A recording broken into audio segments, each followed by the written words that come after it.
the podcast for established marketers, entrepreneurs, and CEOs. The ones who want to join me in my mission to create 200 new multimillionaires who solve world problems with entrepreneurship. If that's you, then this podcast was created to give you access to the tools, training, strategies, and tactics you need to achieve multiple seven-figure profits as soon as possible. This world needs the best business you can build, so please get ready, open your mind, believe you can do this, and let's build a better world together for future generations.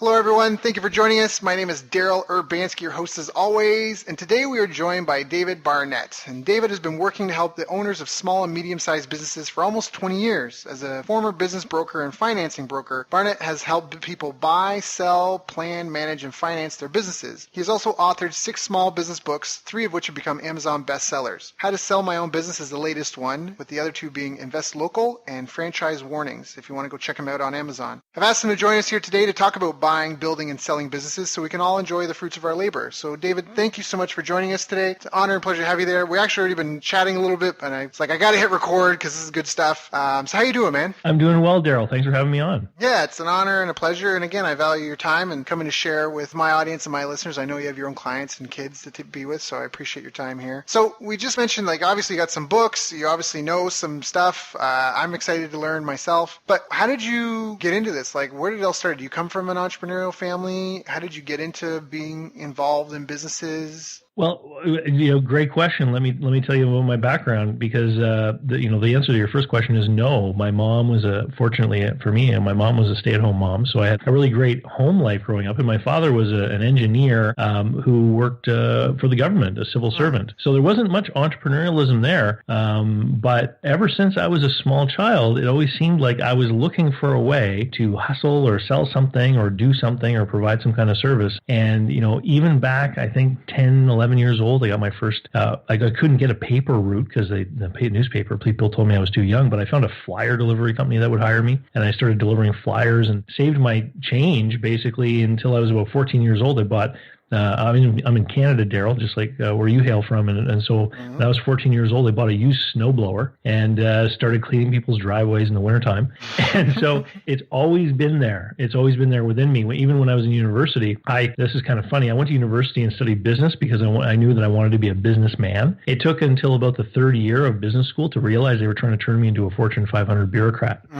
That there was nothing really entrepreneurial about business school, right? Yep. It's about how to fill your cubicle and organize your family pictures in the right way and push the paper along in just like so that you work with all the other people who've gone to the same business schools, right? And you can all work together and for these ginormous companies, right? Who are all headed by guys who dropped out of school. Yep. Yeah. Right. I'm so glad you said that. Yeah, that's exactly it. That's exactly it. It's so funny because I always tell people I have my PhD, my public high school diploma, because they're like, what did you study? And I'm like, I just read a ton of books. So I love that you mentioned that because it's the truth. Yeah. I get clients that are MBA grad and they're brilliant, but not entrepreneurs. Even on the university campus, I was still looking for ways to make money. And I remember once I took an image, this was the early 90s. So I cut out a piece of paper with the school crest on it and I mailed it into the Zippo lighter company. And I wanted to place an order for 100 Zippo lighters with the school crest on it. And they spotted that a mile away, right? They're like, oh, this is like an official thing. So they wrote me back and they said they wouldn't do it unless I could give them a licensing agreement. So here I am. I was 19 years old, go to the vice principal of the university, and I negotiated a licensing agreement to put the school university crest onto Zippo lighters. That's so cool. And they signed a deal with me. Yep. And I agreed to give them a percentage of my wholesale costs as a licensing fee. And then I turned around and I took those Zippo lighters, and this was back in the 90s when people were still smoking more than people do now. And I wholesaled them to the university's own bookstore that they owned. That's brilliant. And so they sold them for me. Yep. And so I made money doing that. Yep. And I've always had my eye out for ways that I thought that I could make money by doing a product or service. And when I got out of university, I took a job in advertising sales with the Yellow Pages. And of course, this, again, it was the end of the 90s, so the Yellow Pages was really relevant media back then. If you typed plumber into Google, you would get a plumbing outfit in California, no matter where in the world you were. That was the result you would get. So people looking to find local businesses to provide a service, they needed that book still. And I did that for 7 years, and it introduced me to the owners and managers of all these different businesses, so I got to learn a lot about the different business models out there and who people were looking for as far as clients and how people made money in different ways. And it was great because it fueled my desire to learn learn, right? And I learned a lot more in my 7 years of sitting down with people trying to figure out how I could help deliver the clients they wanted than I did, with those 4 years in university, aside from a few, technical things with accounting and all that kind of jazz. Once I got out of Yellow Pages, I quit. I started a business with a friend, and after about a year, we decided we didn't really like it anymore, so we sold it. And that was the first time I was involved in selling a business, and I did it completely naively. I had no idea what I was doing. We were very fortunate that we did business with a really good guy, because at the end of the day, the deal came together exactly as we had wanted, the way we negotiated it. But I learned later, when I actually became a business broker, that there were so many different things that we had done wrong. And if the other party had been a jerk, he certainly could have taken advantage of us. And when I sold that business, I became a commercial debt broker. And so I had an office where I would arrange financing for small and medium-sized businesses. I would do this on equipment, operating leases on equipment. I would help arrange bank loans for people. Particularly if they've been turned down by a bank, I would actually sit down and help them prepare a proper loan package, and sometimes even take it right back to the same bank. Right. Packaged properly, I was getting them funded. And then something called factoring facilities, which is where companies have accounts receivable and they're able to turn them into cash. So I was doing that kind of work with people when the financial crisis happened in 07, 08, and literally half the businesses that I was using as a source of financing went out of business. Wow. And it was around that time that I realized my next opportunity, because now I'll tell you a quick little story. I was doing the finance broker thing. I was getting a lot of referrals from people from the Main Street bankers, because if they couldn't do a deal, they didn't want to see someone go to another bank. They would rather, refer their small business client to me if they were looking for a piece of equipment, right? Because I would set them up with a leasing company, let's say, but the rest of the bank's business wouldn't be in jeopardy. Right. Whereas if the person crossed the street to the other bank and that bank said yes to the loan, the new bank would try to get the home mortgage and the car loan and the retirement accounts, right? And all the business would end up crossing the street. So this banker called me and said, Dave, I've got this lovely couple here, and they're trying to buy a convenience store, and they're working with a real estate agent who has written up a purchase contract for this business, and it's on a home selling contract. And it says that they're going to get 95% financing within 10 days, and they have 10 days to do an inspection, which is how you buy a house. That's not how you buy a business. It's not how you buy a business. So this banker referred them to me because she said, you need to work with these people and their real estate agent to figure out how to actually do a deal. And she said, when you've got them sorted, have them come back, because I'd love to look at it, but not in its present state. Right. And so I realized that there was this huge gap where I live in my community of people who knew how to put a business deal together and how to buy and sell a business. And so knowing that my financing sources were drying up, I said, you know what, it's time for me to make a change. And I went looking for an opportunity, and I ended up joining an international business brokerage franchise chain. And I chose them because it gave me access to education. And I was the first person, I'm on the East Coast of Canada in New Brunswick. I was the first person in New Brunswick to earn my certified business intermediary designation.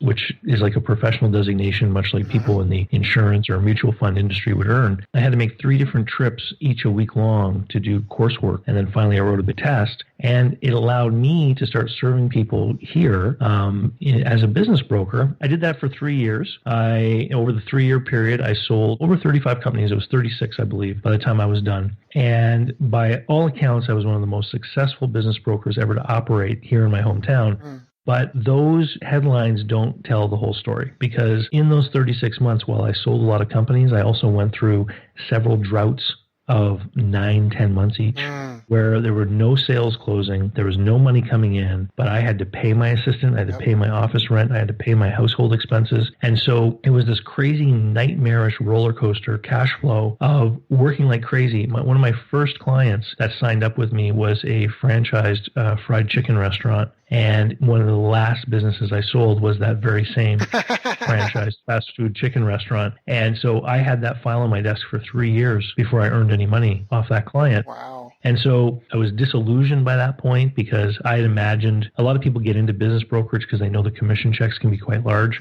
And so I had imagined getting into it that I was going to have this, either a mountain of money or a Scrooge McDuck money pit to swim in. I couldn't decide which it was going to be. But the reality of business brokerage is that you get neither. What you get is the empty pool of red ink. You get the credit card debt, because you live off the credit card while you're waiting for the deal to close, which never seems to close. And it keeps getting delayed. Then finally, when the deal closes, you get the money, and what you do is you pay the credit card company. And then if you have any money left over, you're afraid to spend it because you can't be certain about when the next one's coming. So it didn't work. It was a feast or famine. It was worse than what people go through when they're in real estate or commercial real estate, because the timelines can be even longer in business brokerage. And so I left that, and Daryl, the worst thing that can ever happen to someone, I got a job. So I started working for somebody else, and a couple months into it, my phone rang, and it was a gentleman who had a business. He wanted to sell the business, and he said, I was given your name. I'm told you're the guy who can help me. And I said, well, you're too late. I used to be a broker, and now I'm not. And I gave him the name of my former associate who had taken over the office. And then a week later, my phone rang again. And this time it was a person who had found a business they wanted to buy. And they said, I've spoken to my accountant and I've spoken to my lawyer, and both of them have given me advice, but neither one really seems to be able to tell me, what I should be doing next in this process, or how I should be negotiating it, or what kind of offer I should be formulating to do this. And I'm looking for someone who can just advise me. And I said, well, I certainly have those skills, but I'm not a business broker anymore. I have a full-time job. If you want to work with me, I'd have to charge you like a consultant, and I can only work with you on evenings or weekends. Right. And then I stopped talking, because I had a lot of sales training my whole life, right? And I know that you talk yourself into sales and you talk yourself out of them too. Talk yourself out of sales. Yeah. I just shut up and I started counting in my head. And by the time I got to the count of like 6, 7, or 8, the next thing the person said to me was, well, so you can meet me Saturday at 9? And I was like, yeah, I can meet you Saturday at 9. So I had a meeting with this gentleman, and I helped him navigate through this deal. And basically, I worked with him for just a couple of hours until it became absolutely obvious that this was an absolutely terrible deal that he should not put any money into. And he was really grateful because I helped him avoid, a $250,000 mistake. Yep. And then the phone started ringing more and more. And eventually what happened is it evolved into, now currently this is what I do full time. So I work with people around the world who want to buy and sell businesses, and I operate from a menu of services, and people can buy whatever services they want, and I just bill people as I do them. And I also call myself a project-specific coach, because I'll coach people through the process of buying or selling. But one of the other things that I also work on with people is if they have a long enough time horizon before they want to sell, is I'll also work with them on how they can do things in their business to improve the business and make it more saleable. And likewise, those same processes and techniques that I've developed for sellers, what I'm doing now is when I help someone buy a business, I'll let them go through a normalization period of a couple months of running the business, and then I'll implement those same things, because the things you can do to make a business more saleable are miraculously also exactly the same things you do to make a business easier to run and more profitable. Because at the end of the day, businesses are valued based on their cash flow. So if you can make the business more profitable, it's going to become more valuable. And if you can give the business systems, processes, and procedures that can be easily delegated and taught to others, you're going to make it easier to sell. But if you're not selling, you're going to make it easier to run. Yep, right. Most people, from my understanding, when they go to sell their business, a lot of deals are earnouts. And that's because they have to train the new people because they are the business. In a lot of cases, the owner has to get out of doing that, out of being the ringleader on doing everything, has to standardize and process it. I mean, kind of like McDonald's. You want to be able to show up, open up the manual, read along, and follow the bouncing ball and be able to produce the same result. Well, I mean, the fact that most businesses are sold and they're not on cash terms, because you use the term earnout, and I think we have to be very careful there, because earnout can mean one of many different things. Most businesses are not sold on cash terms, meaning there's a certain amount of money on closing day and then some money over time. And the nature of that money over time can vary greatly. So, for example, you could say, I'm going to buy this business for $250,000 and I'm going to pay the owner $150,000 on closing, and I'm going to pay the balance $100,000 with interest over 5 years. Well, that's what we would call a vendor note. So the amount paid over time is a debt. So it's a fixed amount of money with fixed terms, interest, payment, etc. In some other deals, depending on how it's structured, that payment over time may not be debt. It might represent some other form of payment. For example, let's say I can't agree with you on the value of the goodwill in your business, and let's say you believe the business is about to take off and do even better. And I say, great, here's what I'll do. I'll buy your equipment and material and inventory for the value of that stuff, but I'll pay you a percentage of revenue for the next 5 years. Right. Right. So that would be more of a royalty situation where the amount of the goodwill or what I'm paying for the goodwill is based upon future performance. And if business really does take off the way you, Mr. Seller, think, then you're going to participate in that enhanced earnings, right? In the greater sales. And then we can have all kinds of other variations. So, I mean, I once sold a swimming pool company, and swimming pool companies in a lot of places are kind of, one of those businesses where a lot of cash business is done. It's not recorded. So, a seller can tell someone how great the business is, but then the financial statements and the tax returns don't necessarily support that. So in this particular deal, what we did is the buyer bought the equipment and the inventory and stuff, and then they agreed upon a certain amount per pool installation in the following 3 years. So now what you've got is a situation where the buyer and the seller both have the same goal. They both want the business to be prosperous, which is what a buyer wants, because then the buyer now knows that the seller is going to be there to help him, coach him, mentor him when he has difficulty, because the seller has an interest in him being successful. Because the more successful the buyer is, the more money eventually is going to come to the seller's pocket, right? And so in this particular case, the seller had been in the pool business for like decades, and people would call him personally at his house and say, I want a pool, etc. And he would refer every one of those calls to the guy who bought his business, because he knew that every time the guy built a new pool, he was going to end up with some money. Right. So, I mean, this feels like the logical next question to ask. What are the biggest mistakes people make when buying a business? Oh, probably the biggest thing that I see time and time again is that buyers fail to recognize the difference between the value of their labor and the return on their investment. Most business buyers fall into the camp of what we call financial buyers. They are people who are seeking to replace an income.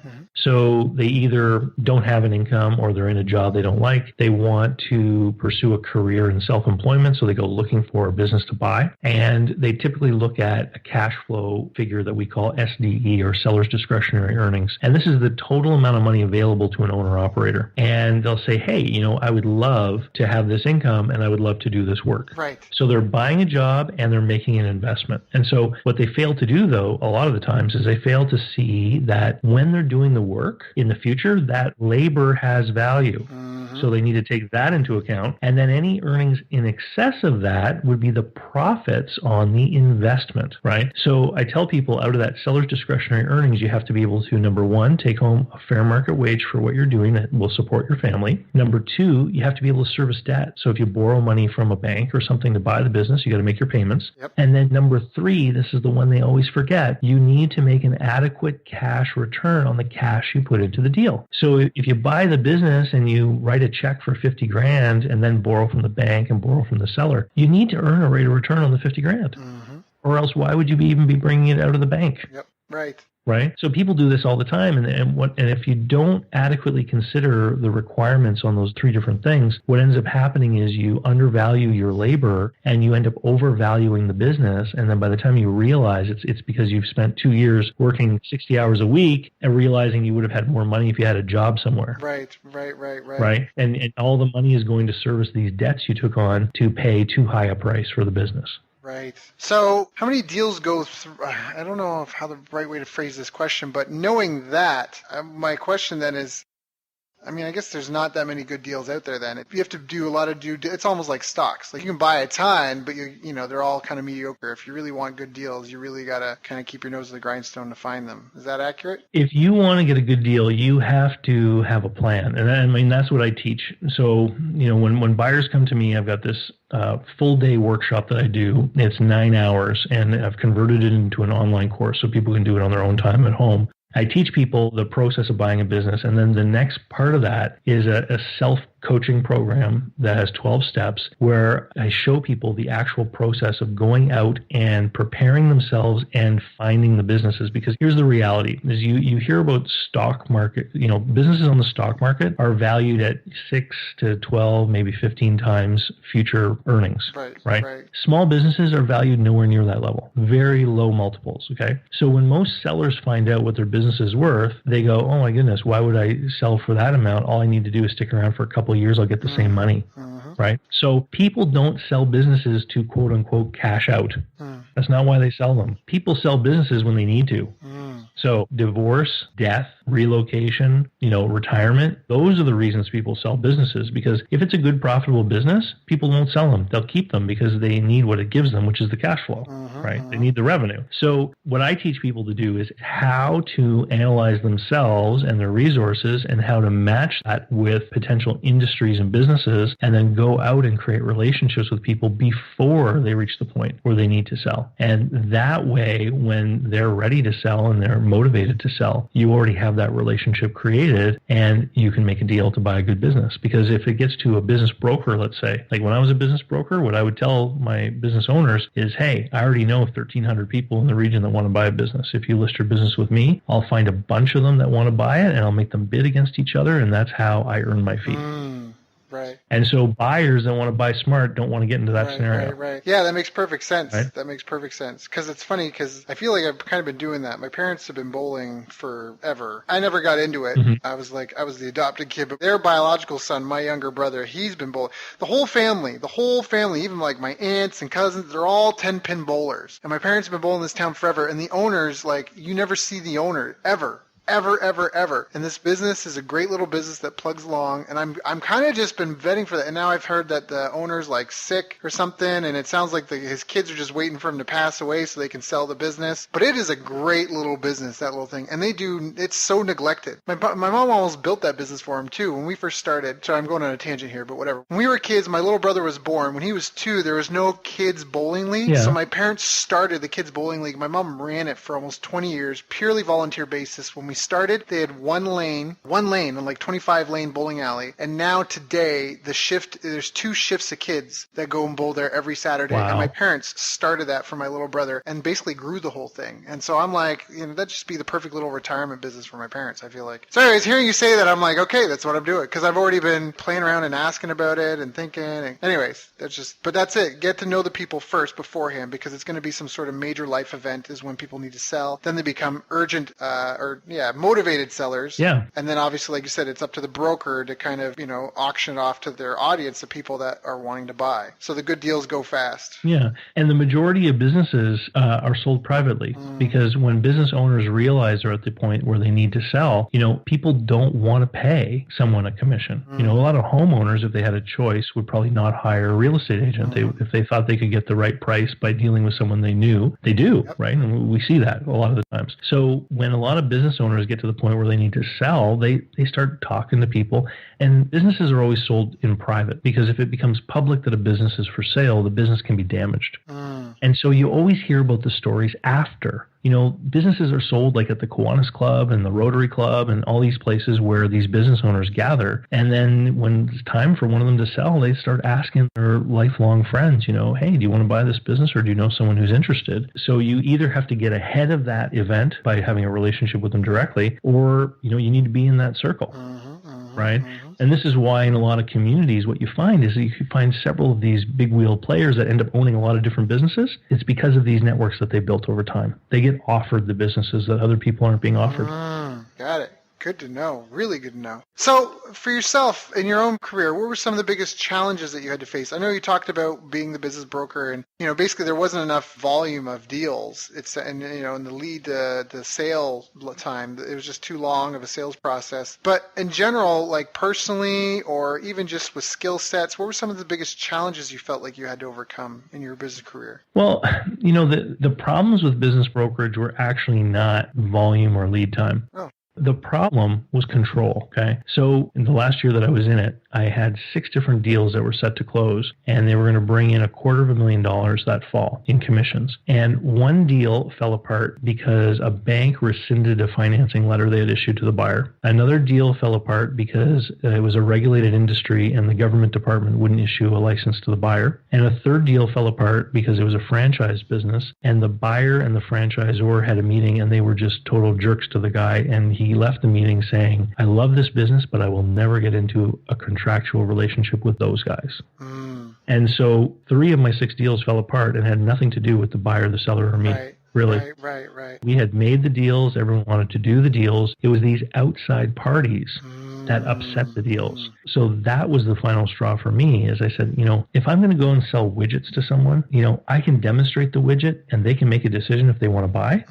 Like that to me, I mean, ultimately it's their choice if they're going to buy or not, but I can have control over what I do. I can choose how many, prospecting calls I make. I can choose how many sales calls I'll go and do. I can decide the level of effort I'm going to do. But in the business brokerage world, there's so many moving parts, all these people around the deal that you can't control. Right. And so that was the biggest point of frustration for me. And in general, for many people, I mean, I've got a YouTube video where I talk about why I left the brokerage industry. It's got almost 7,000 views, and the commentary is just a big string of past business brokers or people looking to get into it saying, wow, thanks for being honest, about what's going on. Because so many people get into it and they last for a year, 18 months, they maybe do a deal. And because it takes a long time, like you said, and then they just realize, you know what, I can't do this.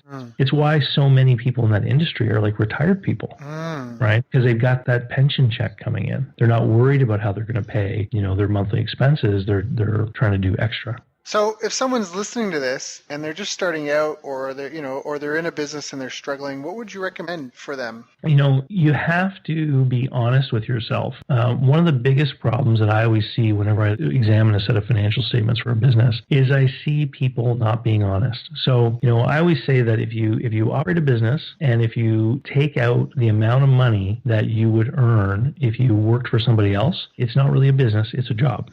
Right. So a lot of like tradespeople are in this boat, like the plumber with the helper, or maybe the plumber with 2 trucks, like the smaller business people, tradespeople kind of stuff. And then you also see it in professional practices, the draftsman or the architect or the engineer, right? Working by themselves, earning about the same amount of money they would if they were employed. So that's owning a job. If you earn more than that, there's a surplus above the fair market wage of your labor, then now you've got a business because you have an income that represents a return on investment in the business. So now we have goodwill in the business, okay?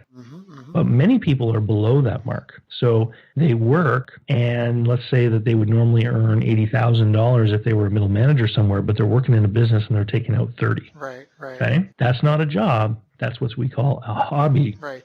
Because you're actually putting time and effort into something that doesn't pay. Now, the guys who stay in their basements building model railroads, they know that they're putting time and money into something for pleasure, right?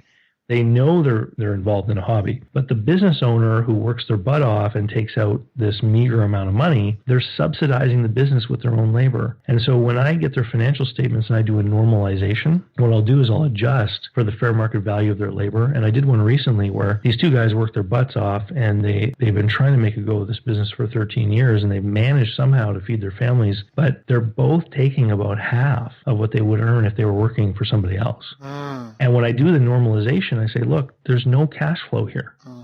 If you want to sell this business, you may be able to find someone who thinks they can do more with it, but you're not going to be paid any goodwill. You're going to be paid for the value of your inventory and your tools and your equipment, right? So it's like a liquidation. And I said, if you decide you want to sell your business quick, the professional you need is actually called an auctioneer. Wow. Right. And it's hard for a lot of these people to listen to, but the reason that they got into this scenario is because they don't recognize the true value of their labor, for example. So if they sat down at the end of the year and they said, look, I took a T4 of this amount, but really my labor's worth 70 grand, and then they adjusted it, they would see in black and white that this business has lost money. If the business had to pay me what I'm worth, it's lost money. And what that will allow people to do is get to the point sooner when they realize it's time to kill the business. Because, Daryl, I think it takes an incredible amount of courage to get into business. Even more to walk away. But I think it does, because people become personified with the business, right? And they're afraid. Like at the end, when I decided I had to get out of business brokerage, one of the things that I really thought in my head was, oh my God, when people find out that I've closed this office, they're going to think, David's not quite as smart as he thought, eh? David's not the guy we thought. He's he's a failure. And so those were tough thoughts, tough ideas. And there's a guy here in town. He's a franchisee. He's got about a dozen pizza locations. And the pizza chain that he's a part of, the brand, they brought out a submarine sandwich brand. And they were trying to get their pizza franchisees to buy the submarine sandwich outfit. And he opened one. And like 5 years less a day, he like closed it and stripped the place out because he wasn't making money. And I said to him, I said, were you ever afraid that people would think that you were a failure because you didn't make that store succeed? And he said, you know what? I love my restaurants that make money for me. because they make money for me. That one was losing money. I hated it. Yep. I couldn't wait to get my hands around its neck and just strangle the thing and kill it. Right? And as soon as he didn't have to be personally liable for that lease, out came everything. Right. And he was done with it. And so people are not their businesses, and you need to have a true recognition of what you're doing. If you're trying to start a business, I understand that there's a ramp up period, but so many people have been in something for years and they're still not performing at the level that they should be, and they're still not earning at the level they would be if they were working for somebody else. And that's got to stop. People either have to fix it or they have to move on. That's some great advice there. And I think that's really eye-opening probably for a lot of people on the call, is that concept, what would it cost to pay someone to do what you do in the business? Because what I love about this point of view is that it treats it like what it should be. So anyone that's gone through Rich Dad, Poor Dad stuff, a big trend back in the day, they know that there's employees and self-employed people, and then on the other side there's business owners and investors. And business is, like you said, when you look up entrepreneur in the dictionary, I love this. One of our guests did this, Brad Martineau. It was a great interview I did with him, The 6 Laws of Business Success. Another interview if anyone might want to check out.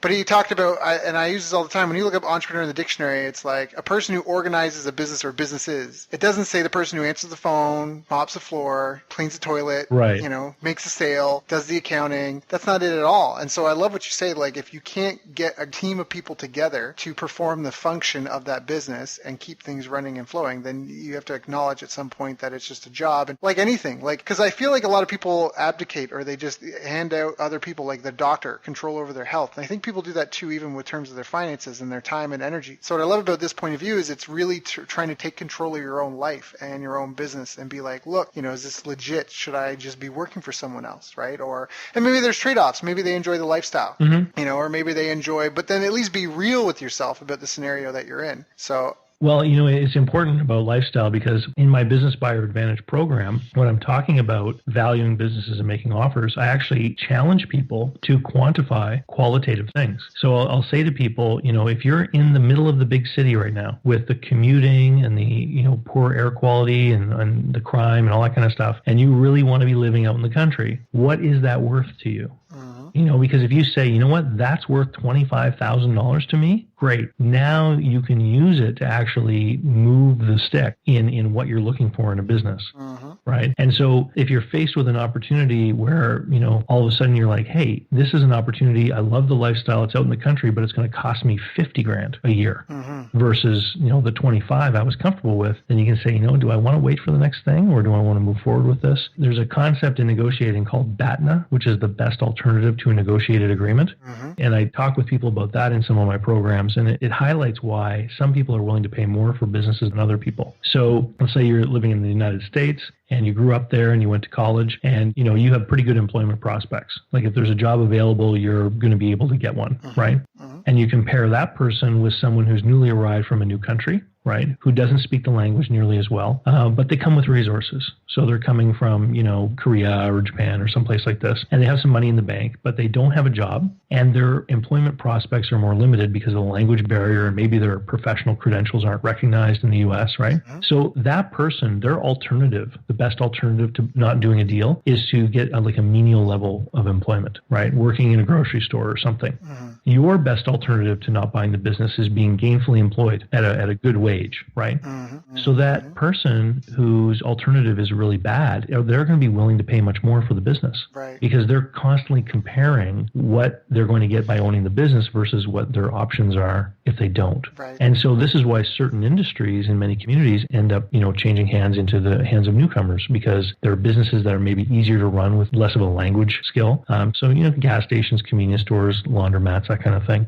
And it really helps people keep from getting what I call buyer fever, which is when they get so excited by the idea or notion of being like, you can get yourself so whipped up, Daryl, about that bowling alley. You're going to have dreams of yourself, having your friends over at midnight, having a secret bowling party in your bowling alley. Like you're going to get so wrapped up in the romance of that idea that you end up paying more than you should, right? And so by constantly looking at that BATNA, it helps to ground you against doing something that you normally wouldn't want to do. Right. I forget how to say it, but there's a great quote about, never go into a negotiation without something about never negotiate anything, like never negotiate a deal you aren't willing to walk away from or something like that. I forget how it's about detachment, right? Yep. It's about knowing that you don't need the deal is something you want. And being objective about it. Yeah, I'm very objective about the bowling. I really don't have. It's funny because every time I go, because my parents have been bowling in that community now. My brother's 26, I guess. They've been bowling that community for like 25 years. Almost every single time I go to the bowling alley to see them, which is not often, there's always someone that they're like, "Who's this?" And they're like, "Oh, it's our other son." And they'll be like, "I've known you for 15 years. You have another son?"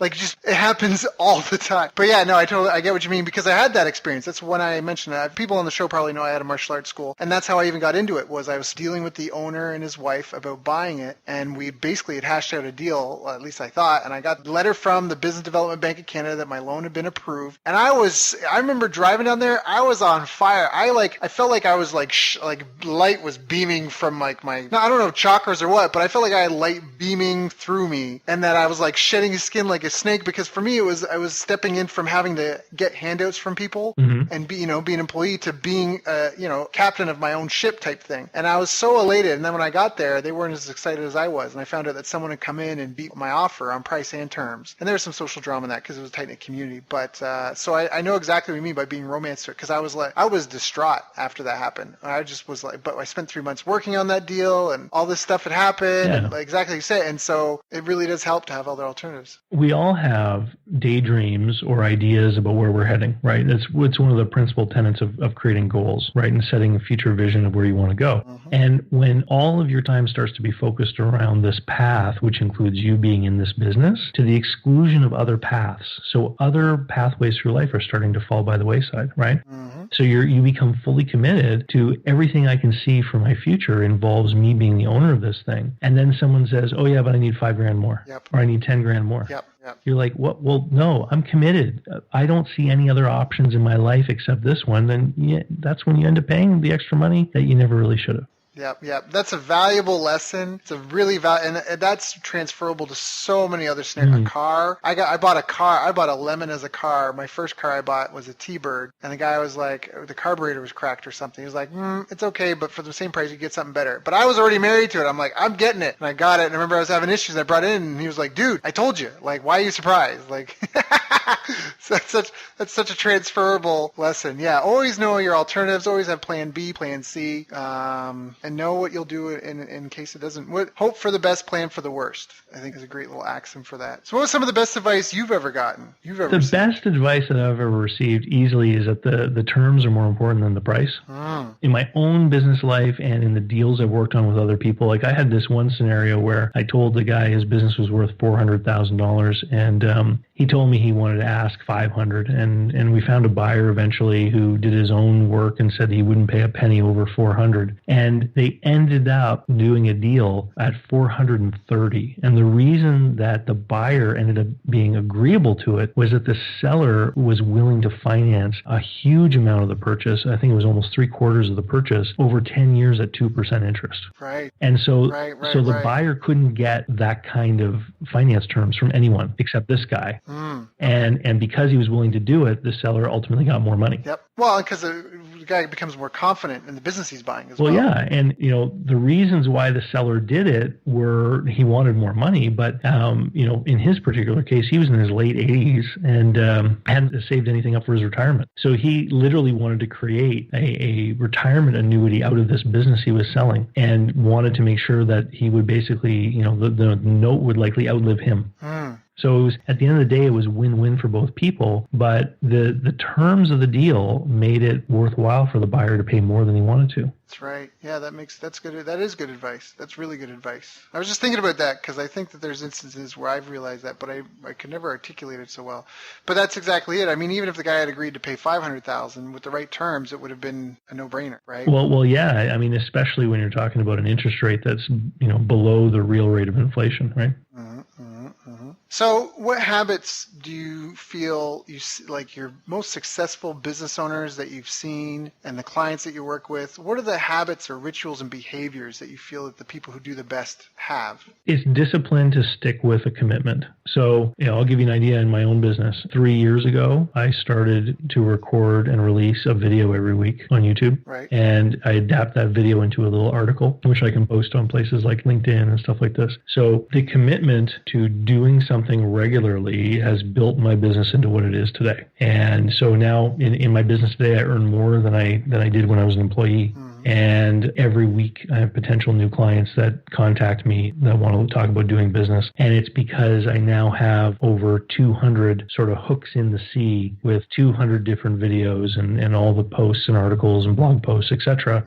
And so many people get off to a fiery start when they say, we're going to do this now. And they'll get, they'll do it for 9, 10, 12 weeks, and then it kind of fizzles away, right?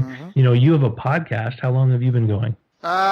We just had our 200,000th download like earlier this week. So we've been doing it at time of this recording. We started Christmas Eve 2 years past. So that puts us about two and a half years. Yeah. Have you ever heard the expression pod fade? No, but it makes total sense. Because most podcasts out there, they last for like 9 or 10 episodes. And then people don't see the explosive uptick in listenership. They don't think, where are my, all my fans and where are all the people that, are contacting me? They don't see it right away. And so they lose energy and they quit, right?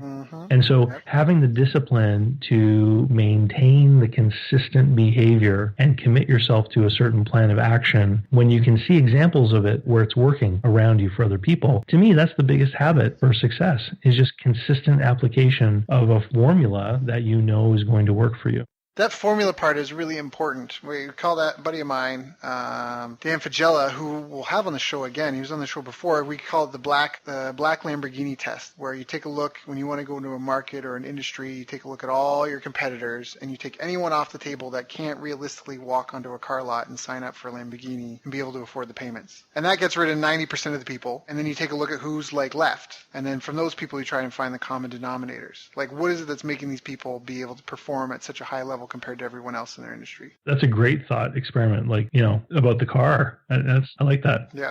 So, well, again, because there's tons of people out there and there's tons of people making noise, and especially in today's day and age, you can go on Fiverr.com, Fiverr. You can go to Fiverr.com and spend $5, get a really pretty logo. You can get it slapped together with your free WordPress blog, or go to some, web tool and have a really pretty looking website. And from the outside, everyone will be going, look at this guy. It's so shiny. Everything he's got looks so shiny and new and crisp, right? But then you don't see behind the scenes. You don't see.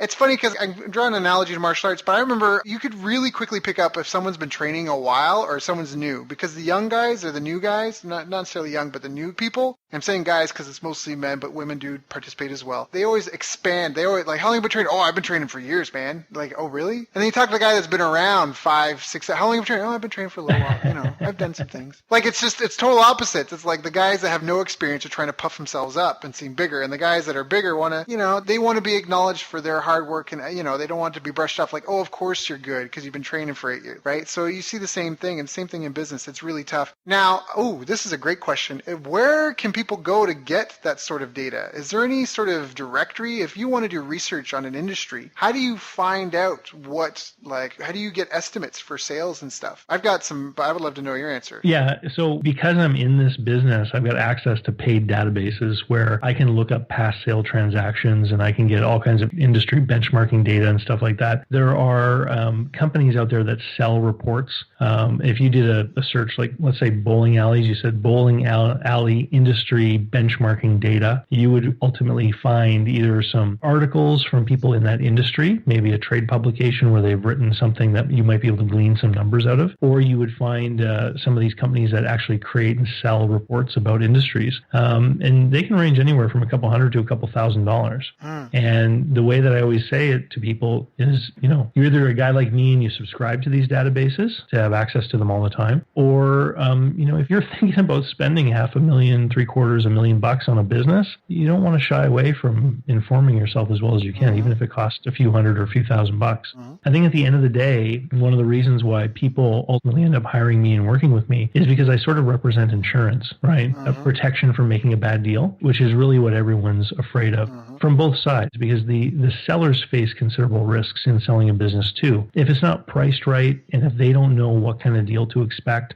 they can actually miss out on the right buyer. I've seen this happen more than once, where people will hire me because they've been trying to sell a business and they can't figure out why they can't sell it. And after I work with them and go through everything and then set their expectations properly, they go, wow, I had 3 different buyers I should have done a deal with.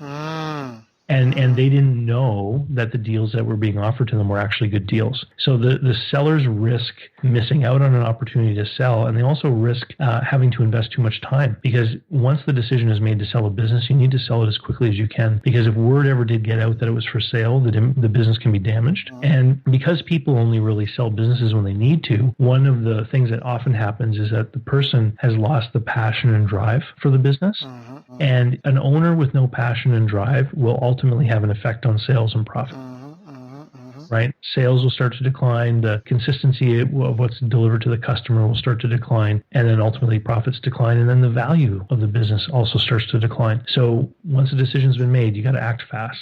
So the place to do that research, I agree with everything you said. The place you said is just look up like industry, whatever, benchmarking reports, or what are the name of some of the paid databases? Well, like one is called Ibis World, for example. They do reports on different industries. But let's say you're going to look at a pizzeria. I know that if you did a search for pizzeria benchmarking data, you would find all kinds of industry and trade publications where you would be able to kind of go through articles and find some of that data that you'd want to look for, or work with someone like me. Like when I do a buyer insight analysis with someone, one of the things I do is I'll compare the subject business with the databases I have access to, and I'll give a value range. So I had a guy down in Texas who was looking at a sandwich shop recently, and I was able to tell him, this business is worth between $130,000 and $150,000. The asking price was like $179,000. So he got the information he needed to know where he had to go in negotiation.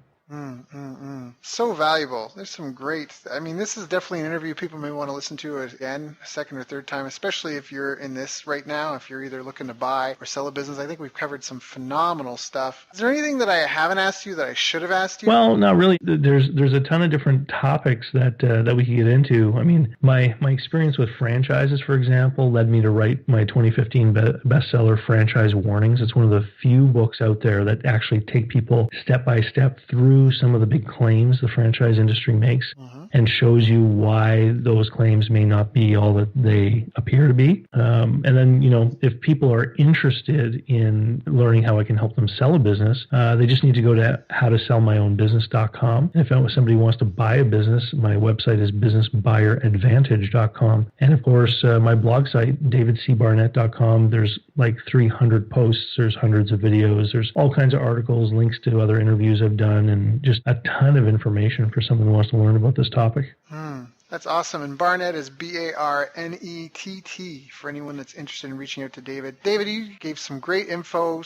Again, we talked about the challenges the business owners face. We talked about buying and selling and the pitfalls of both. And hopefully some people listening to this may gain some insight for themselves, like thinking about the future. Even if you don't plan to sell, it's a good idea, I think, to take the steps that we talked about to help prepare your business to be sold, if only just to give yourself some clarity and insight. I know that there's been businesses that I've been a part of that have tried to get ready to sell, not even because they were selling, and they found out that there were lots of staff and employees that kind of were getting paid for a ton of idle time, because when they tried to really get down to like what's everyone doing, they noticed that some of these people were just kind of hanging out and not doing a whole lot when it came down to what are we actually paying for you to do around here. So I think that there's a lot of value in everything that we said and wrote, and I highly encourage anyone that's interested to go check out David's books on Amazon. He's got 6, but How to Sell My Own Business is the latest one again, and we had Invest Local and Franchise Warnings. That was actually before the call. I had asked David some questions about franchising, and it was really insightful for me, so I'm probably going to pick up a copy of his book. And then again, what were the web URLs, David, if someone wants to reach out? Yeah, someone who's interested in selling, it's howtosellmyownbusiness.com, just like the book title. And for buyers, it's businessbuyeradvantage.com. And sort of the central place where everything rotates from is davidcbarnett.com. Perfect. David, thank you so much for joining us. I know you could be spending your time with your clients or your kids, and so I appreciate you coming and sharing with everyone here. I know that I learned something, and I hope my listeners learned something, and just thank you again for just being so open and candid and honest. Hey, I had a great time. Thanks for having me on, Daryl. You've reached the end of our interview. Now, first, let me thank you for listening. I appreciate and respect you more than you'll ever know. And now I'd like to ask you a couple of questions. First, what 3 lessons did you just learn? What 3 aha moments just jumped out at you? Second, what can you implement for yourself and your business in the next 24 hours? Third, what can you give to someone else to help you with, or give to them to just do it for you?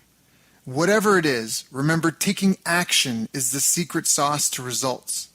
Now, if you think this interview would be helpful for a friend, please give them a link to it. It'll help them and it'll help me too. I'd also like to invite you to help me find out more about the challenges you're facing, your dreams, your goals, and how I can help you overcome what's holding you back. We both do better when we know better, and your success is my success. So please reach out and interact. You can visit our website, bestbusinesscoach.ca for Canada or California, where I'm from and where I'm living. You're welcome to also try out one of our paid programs. You can find us on YouTube, Facebook, and pretty much every other social media channel you can think of. You should also subscribe to the podcast, and if you're enjoying them, please leave us a nice review. It really helps. That's all for now. Once again, thank you. Take care of yourself, and remember, the world needs the best business you can build. And I believe in you. So look, I was privileged enough to sit in the room the other day and listen to Daryl present. I had the great fortune to spend some time with Daryl Abrinsky during this week, and we had an incredible 2.5-hour presentation from Daryl. Daryl was amazing. I got so many little nuggets of wisdom. I hadn't heard Daryl speak before, but what struck me from his presentation was he's one of these hidden masters in the internet marketing world who's worked on some pretty incredible launches. Daryl has a ridiculous amount of knowledge. Daryl Abrinsky's presentation was absolutely great. I really loved an incredible knowledge of numbers.